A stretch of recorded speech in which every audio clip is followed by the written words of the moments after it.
Hey, Minor Community, Jeff here again, and I am here for one of the first videos of my explorations in the South Carolina area where I'm at. So yes, I went to two different record stores over the weekend, and I'm going to cover one of them first and the second one later.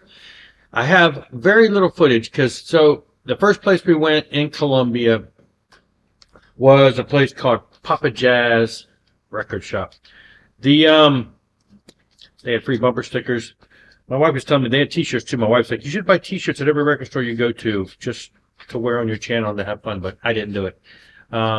Even though I probably should have, because now I saw literally, how Facebook and all these online things that are listening to everything you do. But anyway, so the day after we went to the store, I got a Facebook ad that popped up for Papa Jazz talking about how they're going to be in some independent film is coming out, and it's made by one of the employees of Papa Jazz, I believe is what it was saying. But anyway, it's going to feature some footage from the store. So I guess more people will hear about them. And I'm like, I should have bought a t-shirt. Anyway, so real briefly, I'll show you the stuff I have. I didn't record a lot in the store. The music was pretty loud. It was pretty cramped. It was a small place.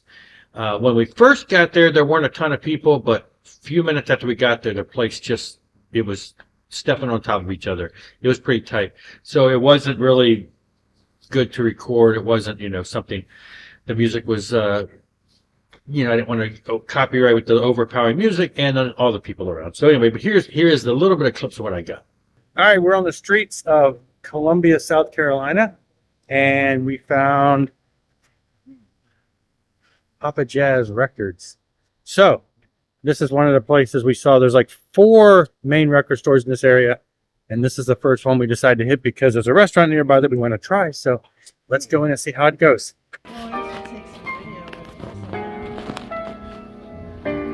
Starts in A's here. Twilight Band. Twilight Band. A lot of jazz stuff. I've never sat through all of Twilight. Okay, so as you can see, they had quite a few records, quite a bit of records. The place had bins all over the floor, dollar records. That's why I tend to like to search just to find stuff, find some hole fillers.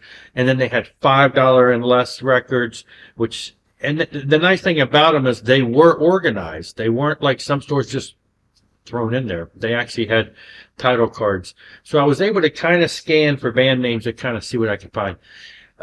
Didn't find a whole lot. I did find, the stuff I found was not in those bins. I mean, there was some stuff in there, you could pick up hole fillers for the amount. But it wasn't, there was nothing down there. I was kind of going out more looking for real stuff that, would just have to have this. And not just wanting to go out and buy, hey, this would be nice to have. So I was quite a bit more selective. My wife's like, you don't want that? Because I picked up some albums, and I'm like, well, this would be kind of neat. She's like, oh, you didn't get that? And I'm like, no, I'm trying to be selective. The first place I went was they had a section called newly received used stuff. So I went there first. And that's where I actually found the first 2 items I got. I picked up, this is the only Angel album I was missing, Live Without a Net. Just realized, oh, there it is. Where's the title? Live Without a Net. This is a live album. I have all their studio albums. I did not have this on vinyl. And so this completes the classic Angel vinyl collection that I needed. It was in great condition. You know what's funny, though? You look at, there's something tricky about record stores. You look at them in the store. I've seen this happen more than once. You look at them in the store, and they just look pristine, and you get them outside in the sunlight, and it's like, what? I mean, it's not horrible, but it had more fingerprints and dirt than before. But anyway, definitely very good quality. And it was, it was only like $10. And I thought, okay, that's cool. I mean, if it was a little more, that would have been crazy. But so yeah, everything I bought was under $10. So I was like thrilled to have that. And like I said, it's in great condition. Cover and everything, great condition. So then I kept flipping, and I ran across this. I'm like, oh, cool, the official live Gentle Giant album. This was only $8. Very shiny, very clean. This one looked a lot better than I got it outside again. There was a little more surface dust and dirt and fingerprints. Looks like there's got a little bit of a warp there, but I don't care. This was only $8 for a double record set. Now, when I got back and I logged it into Discogs, I found out that this was not one of the original 1970s, whatever, 76 or so releases. This was a later, looks like a later reissue of around 1989. It has a barcode and everything on it. So I don't care. I don't care. It's a later reissue of, a fantastic Gentle Giant live album. So I pick up Gentle Giant when I can. If you're not familiar with them, they're very, very proggy 70s type stuff along the lines of, early Yes and Genesis and stuff like that. So a lot of bands who are heavy into prog, you start asking them about some of their influences, and tends to be Gentle Giant shows up in that conversation. So now, one thing I did notice, they really had no, I would say, they really had no metal. They really had none. Okay, they had some Metallica. They had one or two Motley Crue albums. There was really not much else in the metal field at all. The store was definitely not catering to that. They had placeholders, name holders for some others 80s bands like Crocus and stuff. There was nothing in there. I don't recall seeing much of anything, none of the classics from the 80s, none of the, the Rats, the Quiet Rights, the Twisted Sisters. I don't recall any of that stuff. There was a lot of, classic rock and pop rock and new music, a lot of new music, and then some used music, but really nothing that would be in what you would call my wheelhouse as far as, the 80s type metal or anything. It had Skid Row, the reissues of Skid Row and stuff, but I was just surprised. Some placeholder cards for some bands, but for the most part, I went through pretty much the whole alphabet and I didn't really see anything in there. So anyway, I went around the corner then after that and was looking through the jazz. Like I said, I looked through a lot of the $1 and a lot of the $5. Like I say, there's some things in there that would be nice to have, but nothing that really needed to be in my collection. So I went over and I was flipping through the jazz, and I did find a couple of things I really wanted to get. A Live Mother for You. This is another in the Billy Cobham album selections I'm looking at. This is more of a, it's not a Billy Cobham album. It's Billy Cobham, Steve Kahn, Alfonso Johnson, and Tom Scott. Kind of a, sort of a, I don't know, I want to say super group, but, a bunch of musicians at the time.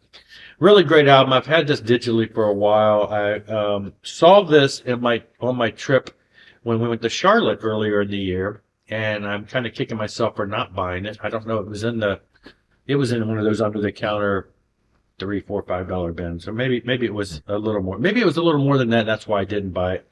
But anyway, I saw it there, and it was in phenomenal condition, and I bought it. And again, it was under $10. And so, yeah, I was like, I need this. And then I'm flipping again through Billy Cobham, and I find the Billy Cobham George Duke Band. Another one I've had on digital format for a while, but never owned a physical copy of this before either.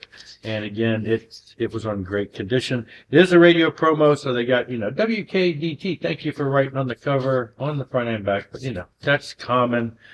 A little bit of ring wear there. But yeah, anyway, I thought, okay, I'm going to have to go ahead and grab that. So that was the only two in the jazz section that I got. And like I said, they had a lot of records. Quite a few CDs. The place has some history. I believe it's been there for quite a while. And stuff, everywhere. And it was pretty tight in there. And, it was a classic downtown type store that was just filled to the brim. And then behind the counter, they had movies, and it was just, the place was chock full of product. So anyway, like I said, when I first got there wasn't many people there. But then by the time, after a few minutes, the place was packed with people of all ages. I'm seeing the 20-something crowd in there and, all kinds of different people. So yeah, it must be one of the go-to spots on that part of town. The other stores that I found were a little further on the other side of town from that store. So this store kind of had reign of one side of town, and the other ones were more over on the west side, I believe.